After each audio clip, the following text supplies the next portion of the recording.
नमस्कार विद्यार्थी मित्रांनो, स्वागत आहे तुम्हा सर्वांचं महा एक्झाम पॉईंट आपल्या एज्युकेशनल यूट्यूब चॅनलवरती। तर मित्रांनो, आपली सद्यस्थितीमध्ये धर्मदाय आयुक्तालयाची परीक्षा जी की सुरू आहे, ज्यामध्ये मित्रांनो आजपासून जे आहे निरीक्षक या पदाची देखील आता परीक्षा सुरू झालेली आहे। आजचा जो सकाळचा पहिला शिफ्ट होता निरीक्षकसाठीचा जो की आता पूर्ण झालेला आहे। या ठिकाणी तुम्ही तारीख पाहू शकता, जे की 6 नोव्हेंबर 2025, ज्यामध्ये शिफ्ट 1 चे आपण आज जे आहे क्वेश्चन पेपर या ठिकाणी अॅनालाइज करणार आहोत की नेमकं शिफ्ट 1 मध्ये निरीक्षक या पदासाठी कोणत्या प्रकारचे प्रश्न विचारण्यात आलेले होते आणि कोणकोणते जे टॉपिक आहेत ज्यावर जे सर्वाधिक फोकस करण्यात आलं होतं आणि आपल्या बॅचचा जो काही आपण शिकवलेलं जेवढं काही विद्यार्थ्यांना होतं ते आजच्या शिफ्टमध्ये कशा प्रकारे त्यांना जे आहे मदतगार ठरलेलं आहे, हे संपूर्ण काही या व्हिडिओमध्ये आपण चर्चा करणार आहोत। तुमची अपकमिंग शिफ्ट असेल तर तुम्ही हा व्हिडिओ शेवटपर्यंत आणि काळजीपूर्वक पहा, कारण का तुम्हाला देखील येणाऱ्या शिफ्टसाठी यामधूनच प्रश्न तुम्हाला पाहायचे आहेत।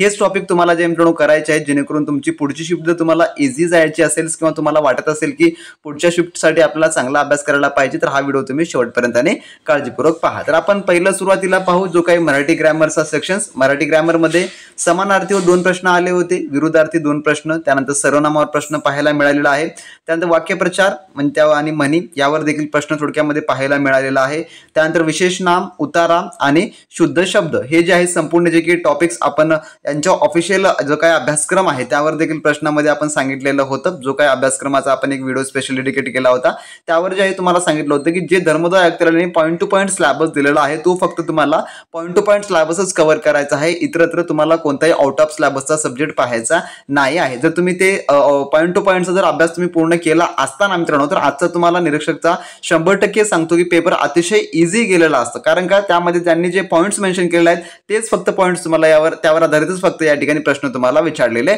आहेत। त्यानंतर जे आहे वाक्यक्रमाने लावा यावर 3 ते 4 प्रश्न आले होते आणि संयुक्त क्रियापद यावर देखील प्रश्न पाहायला मिळालेला आहे। साधारणतः पाहिलं तर अशा प्रकारे 9 टॉपिकवर मराठी व्याकरणाचे प्रश्न विचारण्यात आलेले होते, जे की 25 प्रश्न होते। यावरील प्रत्येकी 2-2 प्रश्न देखील विचारला तरी ते 25चा कोटा जो की परिपूर्ण होणारा असेल। तर तुमची अपकमिंग शिफ्ट असेल तर तुम्ही एक वेळेस धर्मदाय आयुक्तालयाचा जो अभ्यासक्रम आहे तो एक वेळेस तुम्ही नक्की पाहून घ्या, त्यामध्ये जे मराठी व्याकरणाचे जेवढे काही टॉपिक्स आहेत ते तुम्ही पाहून घ्या, किंवा जर तुम्ही आपली स्पेशल क्रॅश कोर्सची बॅच घेतला असाल तर आपल्या स्पेशल क्रॅश कोर्सच्या बॅचमध्ये देखील आपण तुम्हाला ते सर्व काही आपण इंटिग्रेट तुम्हाला करून दिलेला आहे। अजूनही चान्स आहे, ज्यांचा पेपर 11 तारखेला आहे 12 तारखेला आहे ते विद्यार्थी आपली लगेच स्पेशल क्रॅश कोर्सची बॅच घेऊ शकतात, कारण का जे तुम्हाला अभ्यासक्रमाच्या दृष्टिकोनाने महत्त्वपूर्ण आहे ते आपण फक्त त्या ठिकाणी तुम्हाला उपलब्ध करून दिलेला आहे मित्रांनो।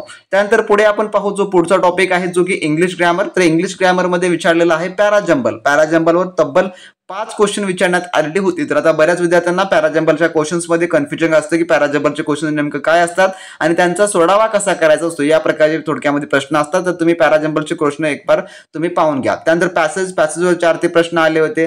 त्यानंतर फिल इन द ब्लँक्स, जे की वर्बवर आधारित फिल इन द ब्लँक होता की नेमकं एक दिला असेल सेंटेन्स, त्यामध्ये जो वर्ब जो आहे तुम्हाला त्या ठिकाणी फुलफिल करायचा होता, या प्रकारचा प्रश्न त्यावर विचारण्यात आलेला आहे। त्यानंतर चौथा आहे इडम्स अँड फ्रेजेस, 3 ते 4 क्वेश्चन त्यावर देखील पाहायला मिळालेला आहे। त्यानंतर अँटोनियम आणि सिनोनिम यावर एक प्रश्न होता। त्यानंतर वन वर्ड सबस्टिट्यूशनचे 2 प्रश्न या ठिकाणी विचारण्यात आलेले आहेत। तर वन वर्ड सबस्टिट्यूशन हे देखील तेवढंच इम्पॉर्टंट आहे तुमच्यासाठी, तर वन वर्ड सबस्टिट्यूशन मध्ये देखील आपल्याला मार्क अजिबात मिस करायचे नाही आहे। तर हे संपूर्ण आपल्या रेकॉर्डेड व क्रॅश कोर्स बॅच मध्ये तुम्हाला मी समजावून सांगितलेलं होतं ऑलरेडी की संपूर्ण जे आहे जे की कोणत्या पद्धतीने महत्त्वपूर्ण असणार असेल, तर तुमची निरीक्षकसाठी देखील तुम्हाला हेच टॉपिक जे आहे परिपूर्ण फोकस करायचं आहे। त्यानंतर जो सर्वात आपल्याला कन्फ्युजिंग वाटणारा मुद्दा जे की रिझनिंग। तर आता बरेच जे काही हुशार विद्यार्थी असतात ते म्हणत असतात की सर गणिताचे देखील तुम्हाला प्रश्न विचारतात, गणिताचे देखील प्रश्न येणारे आहेत असं वगैरे काय म्हणतात। तर तुम्हाला जो त्यांनी अभ्यासक्रम दिलेला आहे तो अभ्यासक्रम त्यांनी उगीच नाही दिलेला आहे, तर अभ्यासक्रमामध्ये जे तुम्हाला टॉपिक दिलेला आहे तेच टॉपिक फक्त मी सुरुवातीपासून तुम्हाला सांगत आहे की तेच टॉपिक फक्त तुम्ही करा। जे रिझनिंगचे त्यांनी स्पेस व्हिज्युअलायझेशन्स वगैरे वगैरे असे काही टॉपिक्स दिलेले होते, नंबर फिलिंग, पुन्हा त्यानंतर फ्रिक्वेशन्स, अशा प्रकारचे टॉपिक्स, तेच टॉपिक तुम्हाला त्या ठिकाणी करायचे होते। बाकी तुम्ही मॅथ वगैरेवर तुमचा टाइम वेस्ट केला असेल तर त्याचा आज जे आहे परिणाम तुम्हाला भोगावा लागलेला असणार। निरीक्षकसाठी स्पेशली मी तुम्हाला सांगत आहे हे सर्व काही, तर फक्त रिझनिंगवरच फोकस होता। त्यांनी जो टॉपिक दिला त्यामध्ये जे की अक्षर मालिका जे की फोकस करा, त्यानंतर बैठक मालिका जे काही सिटिंग अरेंजमेंट यावर 3 ते 4 प्रश्न होते, ब्लड रिलेशन यावर तीन क्वेश्चन होते, त्यानंतर डायग्राम सिरीजवर एक क्वेश्चन आलेला होता आणि त्यानंतर सिरीजवर देखील प्रश्न पाहायला मिळालेला आहे. आता डायग्रामवरचे जे काही प्रश्न असतात ज्यामध्ये स्पेस व्हिज्युअलायझेशन किंवा मिररवरची आकृती असू शकते किंवा इतर कोणती जे काही त्यांनी अभ्यासक्रमामध्ये दिलेले आहे ते संपूर्ण आकृत्या या ठिकाणी विचारण्याचे 100% जे मित्रांनो चान्सेस आहेत. म्हणून तुमची अपकमिंग शिफ्ट असेल तर तुम्हाला रिझनिंग मधले फक्त हेच टॉपिक तुम्हाला परिपूर्ण फोकस करून कंप्लीट करायचं आहे. जर आपली क्रॅश कोर्सची तुम्ही बॅच घेतला तर तुम्हाला त्यामध्ये हे सर्व रिझनिंगचे टॉपिक्स आपण अतिशय सोप्या भाषेमध्ये देखील समजावून सांगितलेले आहेत. तर आता अपकमिंग शिफ्टसाठी तर ते उपयोगी पडणार नाही, परंतु ज्यांची एक्झाम 11 किंवा 12 तारखेला होणारी आहे त्यांच्यासाठी मात्र 100% सांगतो तुम्हाला ते आपला क्रॅश कोर्स हा अतिशय महत्त्वपूर्ण मदतगार ठरणारा असेल. स्पेशली ज्याला रिझनिंग वगैरे काही अवघड जात असेल त्यांनी तर आपला लगेचच्या लगेच जॉईनच करून घ्या, कारण का त्यांना अजिबात कसल्याच प्रकारची त्या ठिकाणी जे काही भिण्याची गरज पडणारी नसेल. इंग्लिश, रिझनिंग, मराठी ग्रामर आणि जीकेचा आपण त्या ठिकाणी तुम्हाला सर्वच कव्हर करून दिलेलं आहे. त्यानंतर आहे पुढे जीकेजीएस. जीकेजीएस मध्ये कोणते प्रश्न होते जे की सर्वांनाच प्रश्न पडतो, कारण का हा जो सब्जेक्ट आहे आपल्याला माहिती आहे की यावर आपण कव्हर करणं खूप अवघड असतं. तर प्रश्न क्रमांक 1 असा विचारण्यात आला होता की गांधीजींचा तत्व म्हणून खालीलपैकी कोणते मार्गदर्शक तत्व आहे. तर या ठिकाणी तर याचं आन्सर थोडक्यामध्ये विद्यार्थ्यांनी लिखित स्वरूपामध्ये पाठवलेलं आहे. तर ग्रामपंचायत संघटन हे जे आहे या ठिकाणचं तत्व आहे असं विद्यार्थ्यांनी लिहून पाठवलेलं आहे. तर तुम्हाला परीक्षेमध्ये अशा प्रकारचे प्रश्न येत आहेत जे काही महात्मा गांधीजी बद्दलचं माहिती त्यांनी आपल्याला जो इतिहासाचा जो अभ्यासक्रम दिलेला आहे तोच अभ्यासक्रमावर आधारित हा थोडक्यामध्ये प्रश्न आहे. त्यानंतरचा प्रश्न दुसरा असा विचारण्यात आला होता की सुप्रीम कोर्ट प्राधिकरण कलम 32 यावर देखील प्रश्न आलेला होता. त्यानंतरचा दुसरा प्रश्न आहे 1 femtometre is equal to how much barn. या ठिकाणी असा हा सायन्सच्या रिलेटेड एक क्वेश्चन आहे. तर सायन्सवर देखील केमिस्ट्रीचे बरेच प्रश्न येत आहेत. केमिस्ट्री मधले जे संयुगे असतात जे की रिॲक्शन त्यावर जे आहे सर्वाधिक फोकस हे जे TCS थोडक्यामध्ये करत आहे.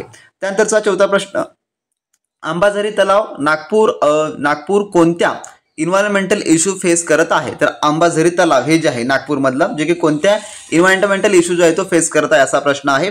त्यानंतरचा पाचवा प्रश्न केमिस्ट्रीचे हार्ड क्वेश्चन होते डायरेक्ट रिॲक्शन ते पण डीप मध्ये, म्हणजे की रिॲक्शनवर प्रश्न जे आहे केमिस्ट्रीचे विचारली जात आहेत. आता रिॲक्शन हे एक तुम्ही करून घेत चला, रिॲक्शनवर प्रश्न येत आहेत. त्यानंतर अनंत लक्ष्मण कानोरे ने खून या संदर्भात एक प्रश्न होता. सायन्सवरचे 4 ते प्रश्न विचारण्यात आलेले आहेत. त्यानंतर महाराष्ट्रामधील काळ्या जमिनीवर येणारे पीक, तर पिकासंदर्भात आता मी तुम्हाला जो आपली भूगोलाची सिरीज होती व्हिडिओ कोर्समध्ये ते भूगोलाच्या सिरीजमध्ये महाराष्ट्रामधले हंगामी सर्व जेवढे काही पिके आहेत त्या जमिनीची प्रकार आहेत ते तुम्हाला मी अतिशय सोप्या भाषेमध्ये तुम्हाला समजावून सांगितलेलं होतं. त्याची तुम्हाला PDF देखील उपलब्ध करून दिलेली होती आपल्या क्रॅश कोर्समध्ये. तर तुम्ही ते जर पाहून गेला तर तुम्हाला अशा प्रकारच्या प्रश्नांना अजिबात घाबरण्याची गरज नाही. त्यानंतरचा न्यूटनचा लॉ यावर प्रश्न होता. सांबर सरोवर यावर देखील एक प्रश्न आलेला आहे. त्यानंतर 1857 बिहारचे नेतृत्व कोणी केलं असा प्रश्न होता. त्यानंतर लाला लजपत राय यावर देखील प्रश्न पाहायला मिळालेला आहे. त्यानंतर काँग्रेसची स्थापना कधी झाली किंवा कुठे झाली असा प्रश्न आहे. त्यानंतर करंटवर 4 ते प्रश्न 5 विचारण्यात आलेले आहेत. तर करंट अफेअर्स चालू घडामोडी जे काय महाराष्ट्र संदर्भात किंवा भारत संदर्भातचा आहे त्यावर देखील प्रश्न थोडक्यामध्ये पाहायला मिळालेले आहेत. त्यानंतरचा पुढील प्रश्न 34वा व्यास पुरस्कार कोणाला मिळाला ह्यावर प्रश्न आहे. त्यानंतर मूलभूत हक्के आणि कर्तव्य यावर देखील थोडक्यामध्ये प्रश्न जो आहे तो पाहायला मिळालेला आहे. तर असे संपूर्ण जे काही ते प्रश्न जे की विचारण्यात आलेले आहेत जे की GK/GSच्या सेक्शन्स मध्ये, आणि हे सर्व सेक्शन तुम्हाला परीक्षा दृष्टिकोनातून अतिशय संपूर्ण काही महत्त्वपूर्ण आहेत. तर या बाहेरचा तुम्हाला आउट ऑफ सिलेबस जे की विचारण्यात आलेला एकही प्रश्न नाही. यामधले जेवढे काही प्रश्न आपण पाहतो ते सर्व तुमचे जे एक्झाम दृष्टिकोनातून जे टॉपिक दिलेले आहेत असे सर्व काही टॉपिकच्या आधारेच तुम्हाला प्रश्न विचारण्यात आलेले आहेत. आता सांगायचं झालं तर आउट ऑफ सिलेबसचा फक्त करंट अफेअर्स हाच टॉपिक असतो, कारण का चालू घडामोडीचे प्रश्न आताचे विचारतात, मागील विचारतात, त्या मागील किंवा जे काही घडलेले घटना आहेत ते संपूर्ण काही त्यामध्ये विचारलं जातं. पण बाकी जो इतिहासचा भाग आहे किंवा जो राज्यशास्त्राचा भाग आहे किंवा भूगोलाचा भाग आहे GK/GS मध्ये हे संपूर्ण त्यांनी टॉपिक मेन्शन करून दिल्यासारखेच आहे. त्यांचं सामान्य विज्ञानमध्ये देखील ते संपूर्ण काही त्यांच्या टॉपिकनुसार विचारलेलं आहे. तर हे होती निरीक्षकची पहिल्या शिफ्ट मधल्या पहिल्या बॅचची काही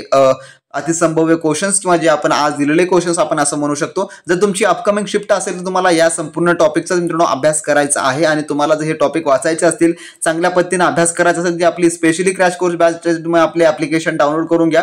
डिस्क्रिप्शन बॉक्समध्ये ऑफिशियली आपल्या ऍप्लिकेशनची लिंक आहे, त्यातून तुम्ही मित्रांनो आपला जो आहे संपूर्ण धर्मोदयाचा स्पेशली क्रॅश कोर्स तुम्ही जॉईन करून चांगल्या उत्तम तयारीला लागू शकता. तर निरीक्षकवाल्यांसाठी महत्त्वपूर्ण अपडेट होती. आवडल्यास नक्की लाईक करा, चॅनलवर नवीन असाल सबस्क्राईब करून घ्या, आणि मित्रांनो व्हिडिओ नेक्स्ट व्हिडिओमध्ये तोपर्यंत बी प्रॅक्टिस क्रॅक एक्झाम.